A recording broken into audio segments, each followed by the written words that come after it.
श्री राम जय जय राम। श्री राम जय जय राम। श्री राम जय जय राम।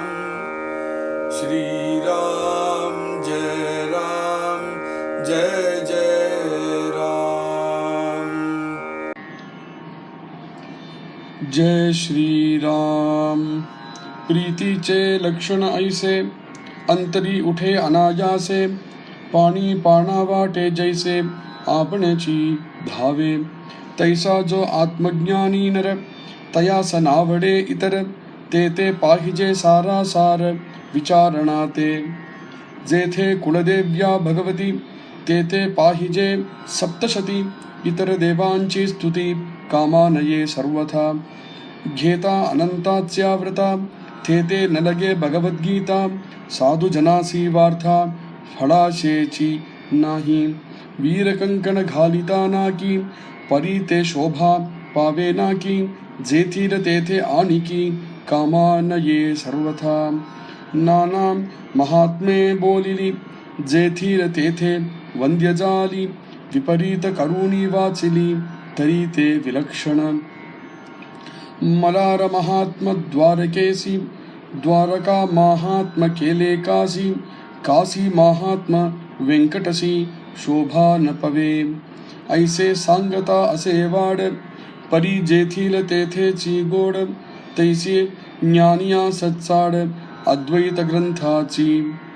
योगिया पुढे राहाण, परीक्षवंता पुढे पाषाण, पंडिता पुढे डफगण शोभा न पवे।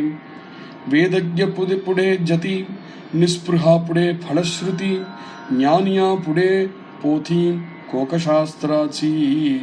जय श्री राम। जय श्री राम. ஸ்ரவண நிரூபணம் அப்படிங்கிற சமாசத்தில் ஸ்ரவணம் எல்லாத்தவடையும் முக்கியம் அப்படிங்கிறத சொல்லிட்டு வரும்பொழுது ஸ்ரோதாக்கள் சிஷ்யாளாக இருக்கிறவா சமர்த்தரிடத்துல கேட்குறா, ஸ்ரவணம் அப்படிங்கிறது அவ்வளோ முக்கியம் அப்படின்னு சொல்லும் பொழுது, ஸ்ரவணம்னா எதை சிரவணம் பண்ணணும், ஸ்ரவணம்னா எப்படி சிரவணம் பண்ணணும், ஸ்ரவணம் யாரிடத்துல சிரவணம் பண்ணணும் அப்படிங்கிற சாரமான இந்த 3 கேள்விகள். அந்த கேள்விகளுக்கு பதில்தான் சொல்லிட்டு வரார் சமர்த்தர். சிரவணம் அப்படிங்கிறது எவனிடத்திலேயோ போய் சிரவணம் பண்ணக்கூடாது. நல்ல வாக்ஜாலம் உள்ளவன், அருமையா பேசுறான், சொற்பொழிவு நன்னா பண்ணுறான் அப்படிங்கிறதுனால அவனிடத்துல போய் கேட்க உட்காரக்கூடாது. யார் உண்மையான பாரமார்த்திகனாக இருக்கானோ, யாரு ஹிருதயத்தில் உண்மையா ஸ்வஸ்வரூபத்தை அடையணும், ஸ்வஸ்வரூபத்தை இருக்கணும் அப்படிங்கிற ஆசை அவன் ஹிருதயத்தில் உண்மையாக உண்டோ அவனிடத்துல கேட்கணும். இது ஒரு விஷயம். 2வது,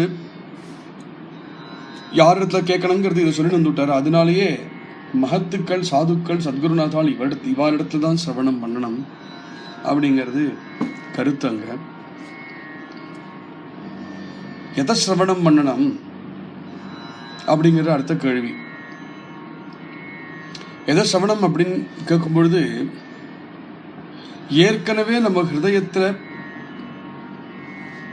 சில நிச்சயங்களும் சில தெளிவுகளும் உண்டு. அந்த நிச்சயத்தையும் தெளிவையும் சிதற அடிக்கக்கூடிய மாதிரி ஒரு பேச்சு கேட்க வேண்டாம். ஆனால் நம்ம ஹிருதயத்தில் இருக்கக்கூடிய சில நிச்சயங்களை திருத்த வேண்டிய அவசியம் இருந்து அதை யாரு திருத்தி கொடுக்கிறாளோ அதை சிரவணம் பண்ணணும்.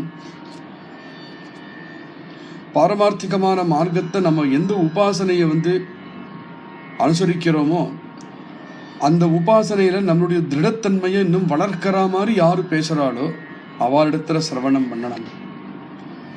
சிரவணம் பண்ணுறது அப்படிங்கிறது ஒருத்தர் சொல்லி கேட்கறது மாத்திரம் இல்லை, நாம் எந்த கிரந்தத்தை எடுத்து படித்து அந்த விஷயத்தை பற்றி புரிஞ்சுக்க முயற்சி பண்ணுறோமோ அதுவும் சிரவணம்தான். அதனால எந்த கிரந்தத்தை படித்தாலும், யாரிடத்துல போய் எதை கேட்டாலும், நம்ம ஹிருதயத்தில் எந்த உபாசனா மார்க்கத்தை வச்சுன்னு இருக்கோமோ அதில் ஒரு கால் திருத்தங்கள் தேவைப்பட்டதுன்னா அதை திருத்தி கொடுக்குற மாதிரி இடத்துல போகணும். திருத்துறதுமே வர்த்திக்கிறது தான். அதனால நம்மளுக்கு இன்னும் வர்தனம் தான் ஆகும் நம்ம ஹிருதயத்தில். அதனால எங்க நம்மளுக்கு உயர்த்தி விடுவாளோ அங்க போய் நம்ம கேட்கணும். எதை உபாசனை பண்ணினால், எந்த கிரந்தத்தை படித்தால் பாரமார்த்திகமான மார்க்கத்தை நம்ம உயருவோமோ அந்த கிரந்தத்தை படிக்கணும். அதல்லாதக்கு எதையோ படித்து ஒரே விஷயத்துல 2 பேர் விதவிதமாக எழுதி ஒத்தன் எழுதி அதனால மனசுல ஒரு கலசல் உண்டாகிறது, மனசுல ஒரு கலங்கம் உண்டாகிறது, நிம்மதி இல்லாம போயிடுச்சு அப்படின்னாக்கா தப்பான இடத்துல போகணுங்கிறது தெரிஞ்சுடணும். இதுக்கு நம்ம ஹிருதயமே பிரமாணம். அந்த கிரந்தத்தை எடுத்து படிக்கும் போதே தெரிஞ்சுடும். அவரிடத்துல போய் அவர் சொல்ற விஷயத்தை பிரவச்சனை கேட்கும் பொழுதே தெரிஞ்சுடும். இது நம்மளுக்கு அனுகூலமான விஷயத்தை அவர் சொல்றாரா இல்லை நம்மளுடைய மனோநிலையை டீஸ்டபிலைஸ் பண்ற மாதிரி அவர் பேசுறாரா அப்படின்னு முதல் 2 நிமிஷத்துலேயே தெரிஞ்சுவிடும். தைரியமா வந்துடுங்கிறார். அதே சமயத்துல நம்ம மனசுல சில அபிப்பிராயங்கள், சில எண்ணங்கள் அதெல்லாம் ஒரு கால் தவறாக இருக்கு அப்படின்னா அது திருந்துற மாதிரி இடமா இருந்தால் இருக்கானா அங்க போகணும். அங்க போனதுமே நம்மளுக்கு தெரியும், ஓஹோ நான் இப்படி நினைச்சுட்டேன், இது தப்பு, இது திருந்தி விடுத்து அப்படின்னு நம்ம ஹிருதயமே சொல்லும். அது எப்படி தெரியும் அப்படின்னும் அந்த சிஷ்யன் கேட்கிறார். அருமையா பதில் சொல்லிட்டு வர்றதுக்கு தான் சமர்த்தர். நேத்திக்கு சொல்லும் பொழுது, நேத்தியோட கடைசி ஓவி அருமையான ஓவி, அங்கிருந்து ஆரம்பிப்போம். ஜயாச்சி உபாசனா ஜெய்சி தியாசி பிரீத்தி வாட்டே தைசி தேதே வர்ணிதா துஜயாசி பிரசஸ்த நவட்டே. யார் எந்த உபாசனா மார்க்கங்கள் இருக்கோமோ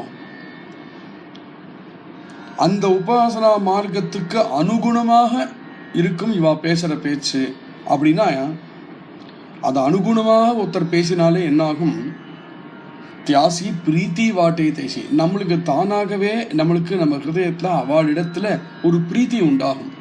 அந்த பிரீத்தி உண்டாகிறதே அதுதான் அடையாளம் சரியான இடத்துல இருக்கும். அவ நம்மளுக்கு எந்த இறைய போடணுமோ, நம்மளுக்கு எந்த ஆகாரத்தை கொடுக்கணுமோ அந்த ஆகாரத்தை கொடுக்கிறவர்களாக இருப்பா. அங்க வேற யாராவது வந்தா ரசிக்காது. தேத்தே வர்ணிதா துஜயாசி பிரசஸ்த நவட்டே. அவ நம்மளுக்கு எது தேவையோ அதை சொல்லுவா, அதை தவிர வேற எதையும் சொல்ல மாட்டாள். அதை தவிர வேற யாராவது ஏதாவது சொல்லிட்டாலும் ரசிக்காமலே கூட போகும். இதை சொல்லிண்டே வரத்தையில அந்த பிரீத்தி உண்டாகணும் அப்படின்னு சொல்றதுதான் பெரிய விஷயம். இதுல ஒருத்தர் இடத்துல பிரவச்சனத்தை கேட்டோம், ஒருத்தர் இடத்துல உபன்யாசத்தை கேட்டோமானால் சமாதானம் மனசுல உண்டாகிறது, மனசுல இருக்கிற சம்சயங்கள்லாம் போக்கடிக்கிறது, அதெல்லாம் அப்புறம் ஆட்டும், அதெல்லாம் அப்புறம் வரும். அந்த குரலை கேட்டதுமே அவர் சொன்ன முதல்ல 2 வார்த்தைகளே குளிர்ச்சியா மனசுக்கு இருக்கும்.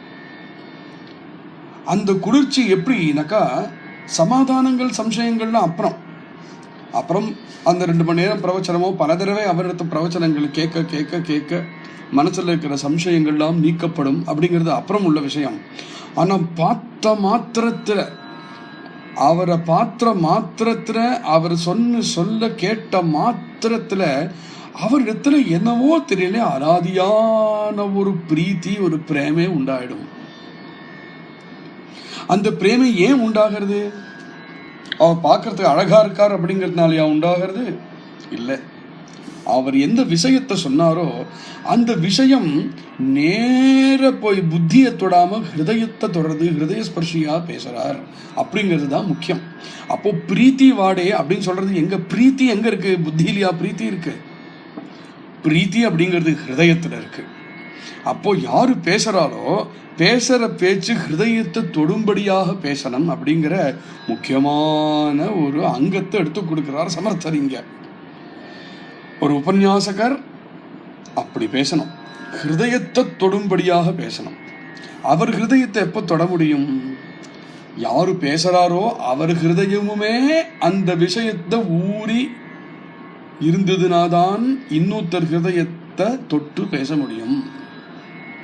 அதுக்காக தான் அதிகாரி அப்படிங்கிறது சில ஓவிகள் முன்னாடி சொன்னார்.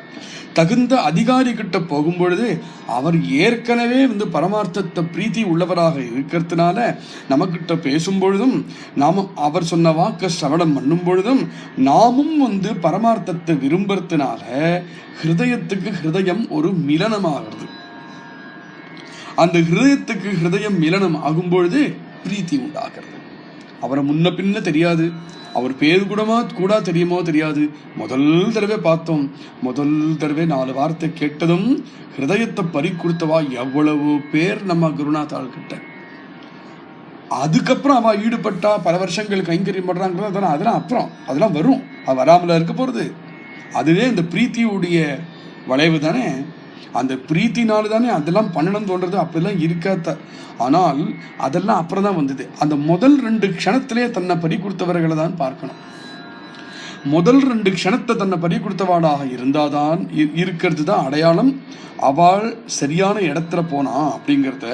அந்த பிரீத்தி எப்படி இருக்கணும்னு சொல்றார் சமர்த்த ராமதாசர். அருமையான வர்ணனை இந்த ஓவி. பிரீத்தி சே லக்ஷண ஐசே. அந்த பிரீத்தி எப்படி இருக்கணும்னு நான் சொல்றேன், கேளுப்பா.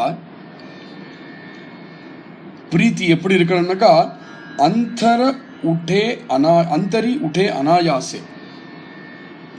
நீ இவரிடத்துல பிரீத்தியை வை அப்படின்னு ஒருத்தர் சொல்ல வேண்டிய தேவையே இல்லாமல் சுவாபாவிகமாகவே நம்மளுக்கு அவரிடத்துல ஒரு ஈர்ப்பு உண்டாகிறது பிரீத்தி. அந்த ஈர்ப்பு உண்டானதுக்கு காரணம் பிராகிருத்தமான லௌகிகமான எந்த காரணமும் இல்லாமல் சுத்தமா பகவத் விஷயமா பாரமார்த்திகமான விஷயமாக ஒரு காரணம் அமைஞ்சு அதுலேருந்து கிளம்பக்கூடிய பிரீத்தி தான் பிரீத்தி. அது எப்படி வந்தது? அந்த பிரீத்தி சிரவணத்தினால வந்தது. அவர் சொன்ன 2 வார்த்தை நம்ம காதுல விழுந்தது. காதுல விழுந்து நேர ஹிருதயத்தை போய் பாஞ்சதுமே பிரீத்தி உட்டலே அப்படிங்கிறார். அந்தரி உட்டே, அப்படியே நம்முடைய உள்ளம் பொங்கி வரும். அது பொங்கி வருது. அந்த உள்ளம் அப்படி பொங்கி வரத்துக்கு, அவரிடத்துல அந்த பிரீத்தி வரத்துக்கு நாம் என்ன பண்ணினோம், எந்த சாயாசம் பண்ணினோம் அப்படின்னு கேட்டா ஒரு சாயாசம் பண்ணலே, அனாயாசே. அனாயாசமாக அந்த பிரீத்தி நம்ம ஹிருதயத்தை அப்படி பொங்கிண்டு வரதே. அந்த பொங்கிண்டு வந்த காரணம் நாம் எதை ஆசையா எதிர்பார்க்கிறோமோ அந்த விஷயத்தையே அவர் பேசுறார்.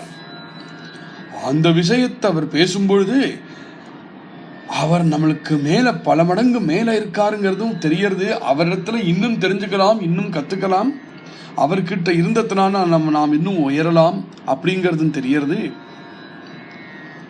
அதுக்கும் மேல அந்த சொன்ன விஷயம், சொன்ன விதம் அப்படியே ஹிருதயத்தை போய் தொட்டு ஆட்கொண்டு கொடுத்து நம்மளை அவளுக்கு அடிமையாக ஆக்கி விட்டு கொடுத்து. அப்படி இருக்கணும் பிரீத்தி அப்படிங்கிறது. அந்த அனாயாசமா இருக்கிறது எப்படி இருக்கணுங்கிறது அர்த்தத்தை சொல்றார். அனாயாசம் எப்படின்னா, அது அருமையான உபமானம். இங்கே பாணி பானவாட்டே ஜெய்சே ஆப்பன சீதாவே. ஒரு சொம்பு, ஒரு பானை தீர்த்தத்தை கொட்டினோமானால் அந்த தீர்த்தம் எப்படி ஓடுறது? அந்த தீர்த்தம் தானாவே ஓடுறது. பாணி பானவாட்டே ஜெய்சே, இந்த தீர்த்தம் தானாவே ஓடி போகிறது எப்படியோ அது மாதிரி நம்ம ஹிருதயம் தானாவே அவரிடத்துல ஓடி போயிடணுமா. சிலப்போ என்னாகும், மழை காலத்துல வரக்கூடிய மழை நீர் ஒரு இடத்துலேருந்து ஒரு அருவியா ஓடி ஓடி ஓடி ஓடி ஓடி ஓடி அந்த அருவியை ஓடின அடையாளம் அங்க இருக்கும். அப்புறம் என்ன ஆகும்னா, எந்த வருஷமுமே மழை பெஞ்சதுன்னா அந்த அருவி வத்தி போயிருந்தாலும் மழை காலத்தை வரக்கூடிய நீர் நிறைய, அது மாதிரி ஒரு அருவிகள்லாம் உண்டு. அது மாதிரி மழை காலத்தை வரக்கூடிய வருஷா நீர் மாத்திரம்தான் ஓடுவாங்க, பாக்கி நாளைக்கு வத்தி போயிடும். ஆனால் மழை எப்போ பெஞ்சாலும் அந்த நீருக்கு சொல்ல வேண்டிய அவசியமே கிடையாது, தானாகவே அந்த வழியாக தான் ஓடும். அது மாதிரி இவர் சொன்ன வார்த்தையை கேட்டு நம்மளுக்கு அவரிடத்துல அவர் சொன்ன விஷயத்தை பிரீத்தி எப்படி இருக்கும்னா, வருஷா நீர் பெஞ்சத்துக்கு அப்புறம் எப்போவுமே வருஷா நீர் வழிஞ்சு ஓடக்கூடிய அந்த அருவியாக இருக்கக்கூடிய பாதையில் எப்படி தானாகவே ஓடுமோ அது மாதிரி நம்ம ஹிருதயம் தானாகவே ஓடி அவளிடத்துல போயிடும். ஆப்பணிச்சி தாவே, ஹிருதயத்துக்கிட்ட சொல்ல வேண்டிய அவசியமே இல்லை, நீ அவரிடத்துல போய் ஆசிரியம் பண்ணு, அவரை போய் சரணம் அடை அப்படின்னு ஹிருதயத்தை சொல்ல வேண்டிய அவசியமே இல்லாமல் நம்ம திரும்பி பார்க்கறதுக்குள்ள நம்ம ஹிருதயம் அங்கே போயிடுது அப்படிங்கிறார். அப்படி எல்லாம் இருக்கணும். சத்குருநாத்தால் அடைஞ்சேன்னு போய் நோட்டீஸா போடுவான், அதை அனலைஸ் பண்ணி இவர் அடையலாமா கூடாலாமா, ப்ரோஸ் அண்ட் கான்ஸ் நான் பார்த்தா ஒருத்தன் போய் சத்குருநாதனை அடையணும் அப்படிலாம் கிடையாது. திரும்பி பார்க்கறதே பார்த்தா ஹிருதயத்தை காணும், என் ஹிருதயம் என்கிட்ட இல்லையே, எங்க போச்சு பார்த்தா அவர் சரணத்துல போய் விழுந்து கிடக்கு. அப்படி இருக்கணும். சத்குருநாத்தால அப்படி அடையணும். சிரவண பக்தி பத்தி பேசிட்டு வரார், சிரவணத்தை பத்தி பேசிட்டு வரார். ஆனா தாசர் ஹிருதயம் முழுக்க சத்குருநாத்தால் தான். பதே பதே சத்குருநாத்தால அவரால் நினைக்காம இருக்க முடியாது. ராமதாசர் சம்பிரதாயத்துல ராமதாசர் சத்குருநாத்தால் யாருன்னு கேட்டதுன்னா ஆஞ்சநேயர் தான் அப்படின்னு சொல்லுவார். அந்த ஆஞ்சநேயரை ஹிருதயத்துல வச்சுட்டு தான் தாஸ்போதம் முழுக்க எழுதியிருப்பார் இவர். ஏன்னா தாஸ்போதம் என்னெல்லாம் சொல்லியிருக்கோ எல்லாம் ஆஞ்சநேயர்கிட்ட இருக்கு. தைசா ஜோ ஆத்மஜானி நர தயாசா ந ஆவடே இதர தேத்தே பாஹிஜே சாராசார விசாரணாத்தே. ஒரு ஆத்மஜானி கிட்ட போய் சேரும் பொழுது இப்படி இருக்குமா. இதுல ஒரே ஒரு ரிக்குவயர்மெண்ட் தான், அந்த ஆத்ம ஜானத்தை நான் அடையணும் அப்படிங்கிற ஆசை எனக்கு இருக்கணும்.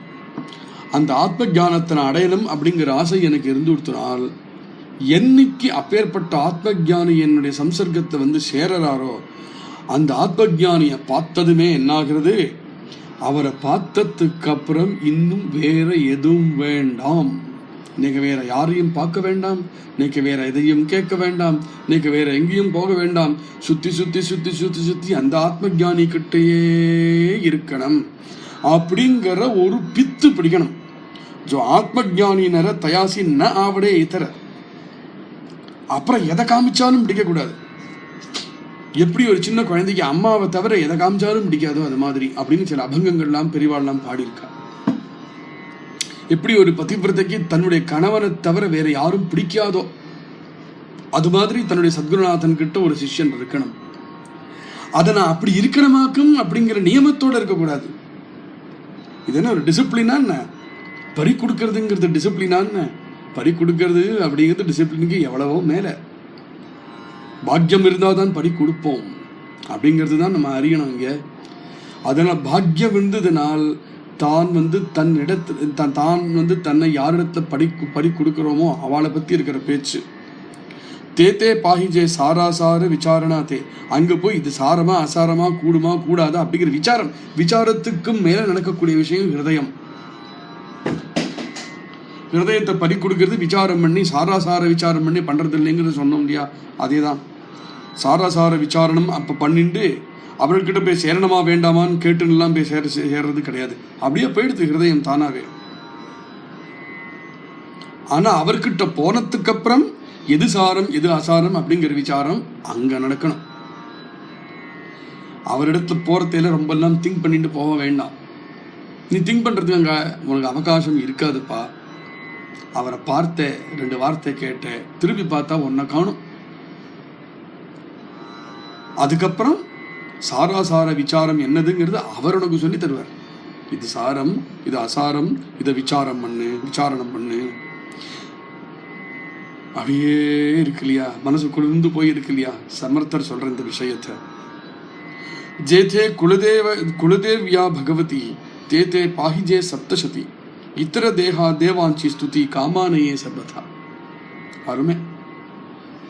அப்படி ஒருவர் இடத்துல போனதுக்கு அப்புறம் அவர்கிட்ட போய் நீங்க இங்க வந்திருக்கே, ஆனா இன்னொருத்தர் இப்படி இருக்கார் பாருங்க, அப்படி இப்படி பேசுறார், அப்படி சொல்றார் அப்படின்னு ஆரம்பி சொன்னோம்னால், அப்படியா ராதே கிருஷ்ணா அப்படின்னு சொல்லி வந்துடுவான். அவர் மெனக்கிட்டுன்னு அவரை இன்னொருத்தரை பத்தி இவ்வளவு சொன்னாரே போகல. ஏன்னா இவன் ஹிருதயம் பூர்ணமா ஆயிடுச்சு, பரிபூர்ணமா ஆயிடுச்சு. இங்க வந்து ஒரு குறைவு இருந்ததுனா தானே இன்னொருத்த போய் தேடணும் தோணும். எப்போ இங்க முழு நிறைவு இருக்கோ இன்னொரு இடத்துல போய் தேடணும் தோணுமா என்ன? தோணவே தோணாது. அதை சொல்றாரு இங்க, ஜேதே குலதேவியா பகவதி தேதே பாஹிஜே சப்தசதி இதர தேவாஞ்சி ஸ்துதி காமானயே சர்வதா. யாருக்கு பகவதி குலதேவியாக இருக்காளோ அங்க வந்து சப்தசதி அப்படிங்கிற பாராயணம் நடக்கும், சப்தசதி அப்படிங்கிற உபாசனை நடக்கும். அங்க போய் அவா கிட்ட போய் இதர தேவாஞ்சி ஸ்துதி, பாக்கி தெய்வங்களை பத்தி நீ பேசினையானால் அவ என்ன பண்ணுவா? பாராமுகமா இருந்துடுவா.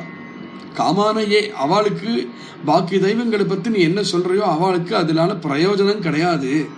அதனால அவ வந்து பாராமுகமா இருந்து நீ சொல்றதையே கேட்க மாட்டா. அப்படிவா இருக்கும் பொழுது பாக்கி தெய்வங்கள் கிட்ட அவளுக்கு அவமரியாதை இருக்குன்னு நினைச்ச கூடாது.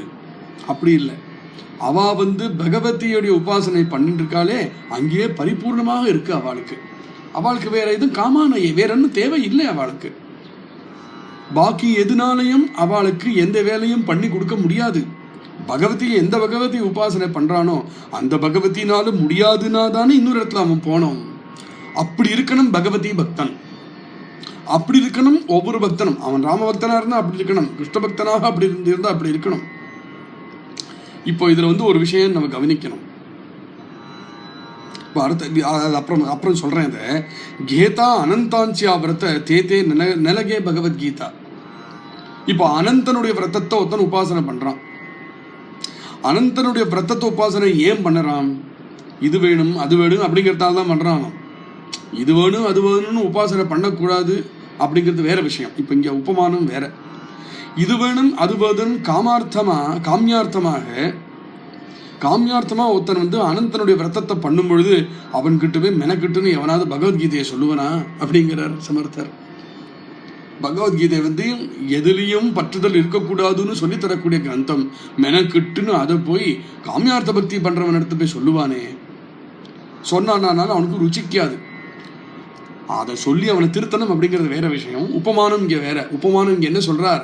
எப்படி அவன்கிட்ட போய் பகவத்கீதையை சொன்னா அவனுக்கு ரசிக்காதோ அது மாதிரி அவாவா எந்த உபாசனையை மனசுல வச்சுட்டு இருக்காளோ அதுக்கு அனுகுணமா ஏதாவது கிடைச்சதுனா தான் அவளுக்கு ரசிக்கும். சிரவணம் அப்படிங்கிறது அவாவாளுக்கு எது அனுகுணமாக இருக்கோ அந்த விஷயத்தை சிரவணம் பண்ணணும் அப்படிங்கிறதுக்காக இந்த உபமானம். சாதுஜனாசி வார்த்தா பலாசேச்சி நாகி. சாதுஜனங்கள் கூட பழகும் பொழுது இதுக்கு தலகிழ. பலாசையோடு இருக்கிறவா வந்து சாதுஜனங்கள் கிட்ட போய் பிரயோஜனம் கிடையாது. அவ வந்து எந்த விஷயத்திலையும் ஆசக்தி வச்சுக்காதவா, தியாக புத்தியோடு இருக்கிறவர்கள். இப்போ இங்க வந்து பார்த்துன்னா அத்வைத்தம்னு பேசிட்டு வர சமர்த்தர் ஏன் இதெல்லாம் பேசுறாருன்னு தோணும். இங்கேயும் ஒரு ரகசியமான ஒரு விஷயம் அடியன் ஹிருதயத்துக்கு தோணுறது, அதை நான் எல்லார்கிட்டையும் பழகிக்கிறேன். அத்வைத்தம் அப்படிங்கிறது அநாமம் அரூபம் அத்வயம் அப்படின்னு சொல்லிட்டு போறது வேற விஷயம் அது. ஆனா யாருமே வந்து ஒரு தெய்வத்துக்கிட்ட உபாசனை பண்ணும் பொழுது இந்த தெய்வத்தை தவிர எனக்கு எதுவும் வேண்டாம் அப்படின்னு ஒருத்தன் இருப்பான்னு வச்சுப்போமே, அதுவும் ஒரு அத்வைத்தம் தானே. அந்த தெய்வத்தை தவிர வேற எதுவும் இல்லை அப்படின்னு சொல்றதும் ஒரு அத்வைத்தம் தான். அதனால அந்த ஒரு வெறி, அந்த உபாசனை வெறியோடு இருக்கிறதும் ஒரு அத்வைத்தம் தான் ஒரு விஷயம். ரெண்டாவது என்னன்னா, அது மாதிரி ஒரு உபாசனை ஒருத்தன் உண்மையா பண்ணினான், எந்த தெய்வத்துக்கிட்டையும் உண்மையா பண்ணினானாலும் என்ன ஆகும்னாக்கா, கொஞ்ச நாள்ல அந்த தெய்வத்துக்கிட்ட இருக்கக்கூடிய நாமம் ரூபம் அதெல்லாமே கலைஞ்சு போய் அந்த தெய்வம் தெய்வமாகவா அவனுடைய ஹிருதயத்தை பிரகடனம் ஆகும். நாமம் ரூபம் கலைஞ்சு போய் அந்த தெய்வத்துவம் அவனிடத்தை பிரகடனம் ஆகும் பொழுது தானாவே அத்வைத்தமாக தானே மாறுறது. அப்போ அத்வைத்தத்தை தனி பிலாசபியா சொல்ல வேண்டிய அவசியம் அப்படிங்கிறது கிடையாது. அவாவா எந்த உபாசனையை பண்றாளோ அந்த உபாசனையை கரெக்டா பண்ணி தன்னை அந்த உபாசனைக்கு முழுமுறையாக ஒப்படைச்சு அதை பண்ணி கொடுத்தனா நாமரூபமாக இருக்கக்கூடிய உபாதிகள் தானாவே நகர்ந்து போய் எந்த உபாசனை எந்த தெய்வத்தை எந்த உபாசனை பண்றானோ அந்த தெய்வம் எல்லா இடத்துலையும் அவங்க தெரிய ஆரம்பிச்சு கொடுத்தனாக்கா எங்குமே அந்த தெய்வத்தை உணரணமானால் நாமம் ரூபம் அப்படிங்கிறது உபாதியா மாறிடும்.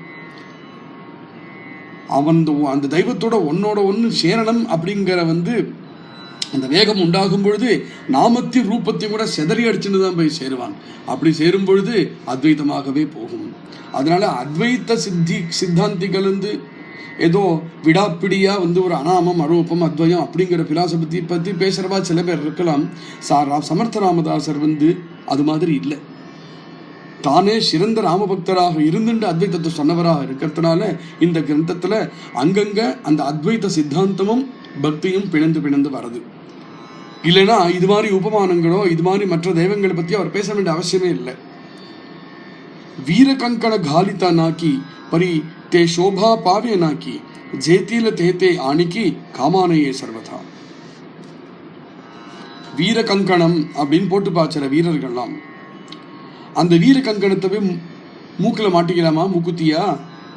வீர கங்கண காலிதா நாக்கி வீர கங்கணத்தை மூக்குத்தியா மாட்டின்டா எப்படி இருக்கும்? பரீத்திய சோபா பாவே நாக்கி சோபையாவே இருக்காதே. வீரகங்கணம் கையில தான் இருக்கணும், மூக்கில் மூக்குத்தி தான் இருக்கணும். மூக்குத்தி வச்சுக்கிற இடத்துல வீரகங்கணத்தை மாட்டினாலாம் எப்படி நன்னாவே இருக்காதோ அது மாதிரி எவனுடைய ஹிருதயம் எந்த விஷயத்துல ஈடுபாடு இல்லையோ அவன்கிட்ட அந்த விஷயத்தை போய் நிறுத்தினால் சோபைக்காது. ஜேத்தியில தேத்தை ஆணிக்கு காமானையே சிறந்த அவனுக்கு இந்த விஷயத்தினால எந்த லாபமும் இருக்காது. நானா மகாத்மே போலிலி ஜேத்தியில தேத்தே வந்தியசாலி விபரீத கருண வாச்சலி தரீத்தே விலக்ஷண. தீர்த்த கஷேத்திர மகாத்மியங்கள்லாம் விதவிதமான மகாத்மியங்கள்லாம் இருக்கு. அந்தந்த தீர்த்த கஷேத்திரத்தில் இருக்கும் பொழுது அந்த தீர்த்த கஷேத்திரத்துடைய மகாத்மியத்தை தான் சொல்லணும். இது ஒரு முக்கியமான விஷயம். ஒரு தீர்த்தத்தை உட்காந்து இன்னொரு தீர்த்தத்தை பத்தி பேசுறேன்னு இருக்கக்கூடாது. அது சரியில்லை, அது ரசிக்காது. நானா மகாத்மே போலி நிறைய விதமான மகாத்மியங்கள் சொல்றவன் தான். ஆனால் ஜேத்தியில தேத்தே வந்தியசாலி எங்க எதை சொன்னா வந்தியமாக இருக்குமோ, எங்க எந்த மகாத்மியத்தை சொன்னோமானால் வணங்கும்படியாக இருக்குமோ அங்க அந்த மகாத்மியத்தை சொல்லணும். விபரீத கருணை வாச்சலி தரீத்தே விலக்ஷணம். அதுக்கு விபரீதமா ஒரு மகாத்மியத்தை அவன் சொன்னான்னா விலட்சணமாக இருக்கும், ரசிக்காது, நன்னா இருக்காது. இதை கொஞ்சம் விளக்குறார். மலார மகாத்ம துவாரகேசி மல்லாரி அப்படிங்கிற ஒரு தெய்வம் ஜெஜுரி அப்படிங்கிற ஊர்ல. அந்த மல்லாரி அப்படிங்கிற தெய்வத்தை பத்தி துவாரகைக்கு போன இடத்துல மெனக்கிட்டு உட்காந்து மல்லாரி மகாத்மியம் சொன்னா எவனுக்கு ரசிக்கும்? அதே மாதிரி துவாரகையுடைய மகாத்மியம் நேலே காசி கஷேத்திரத்துல போய் உட்காந்து இருக்கும் போது துவாரகை மகாத்மியத்தை சொன்னா எவனுக்கு ரசிக்கும்? அது மாதிரி காசி மகாத்மா வெங்கடசி திருவெங்கடத்துல போய் உட்காந்து காசி மகாத்மியத்தை சொன்னா எப்படி இருக்கும்? சோபானப்பவே சோபிக்காது. எங்க எதை சொல்லணுமோ அங்க அதை சொல்லணும், எங்க எதை கேட்கணுமோ அங்க அதை கேட்கணும், யாரிடத்துல எதை கேட்கணுமோ அதை அவரிடத்துல கேட்கணும். ஐசே சாங்கதா அசைவாட இப்படி நான் சொல்லிட்டு போனேனால் சொல்லிண்டே இருப்பேன், சொல்லிண்டே இருக்கலாம். பரி ஜேத்தியில தேத்தேச்சி கோட விஷயம் என்னன்னா, எங்க எதை சொன்னால் தித்திக்குமோ, யாருக்கிட்ட எதை சொன்னால் தித்திக்குமோ, எந்த அதிகாரி எதை சொன்னால் தித்திக்குமோ அங்க அவனிடத்துல அந்த விஷயத்தை கேளு. இதுதான் சாரம். தைசி ஞானியாசி சாட அத்வைத கிரந்தாச்சி. எந்த ஞானிக்கு அத்வைத கிரந்தத்துக்கிட்ட இப்ப திரும்ப விஷயத்துக்கு வரார் சமர்த்தர். எந்த ஞானிக்கு இது மாதிரி அத்வைத கிரந்தத்துல சாடனா ஒரு லோபம், எந்த ஞானிக்கு அத்வைத கிரந்தத்துக்கிட்ட ஒரு லோபம் இருக்குமோ அவர்கிட்ட போய் அத்வைத்தத்தை கேட்கணும், அப்படி சிரவணம் பண்ணணும்.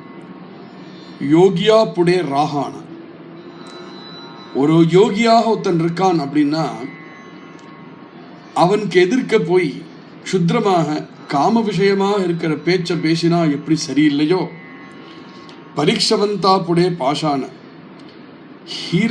வைரங்கள், பிரஷியஸ் ஸ்டோன்ஸு இதெல்லாம் பரீட்சை பண்ணி தெரிஞ்சுக்கிறவனுக்கு எதிரில் போய் ஒரு கூழாங்கல்ல போய் கொண்டாச்சா எப்படி அவனுக்கு ரசிக்காதோ, பண்டிதாப்புடைய டபகான சோபானபவே ஒரு நல்ல பண்டிதன், ஒரு ஞானி, அந்த ஞானிக்கு எதிரில் போய் கிராமியமான பாட்டுகளும் கீர்த்தனையும் பாடினா எப்படி அவருக்கு ரசிக்காதோ, அது மாதிரி தப்பான இடத்துல போய் சிரவணம் பண்ணினா இருக்கும்.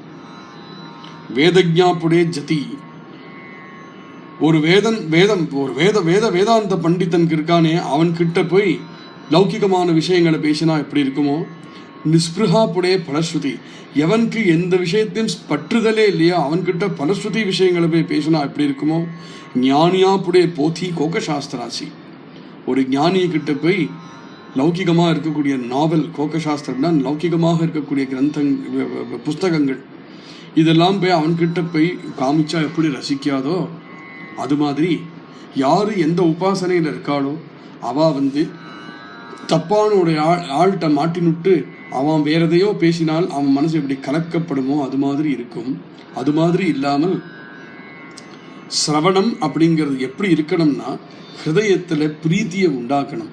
நாம் எந்த உபாசனையில் இருக்கிறோமோ அந்த உபாசனையில் இன்னும் பக்தியையும் இன்னும் பிரீத்தியையும் உண்டாக்கணும்.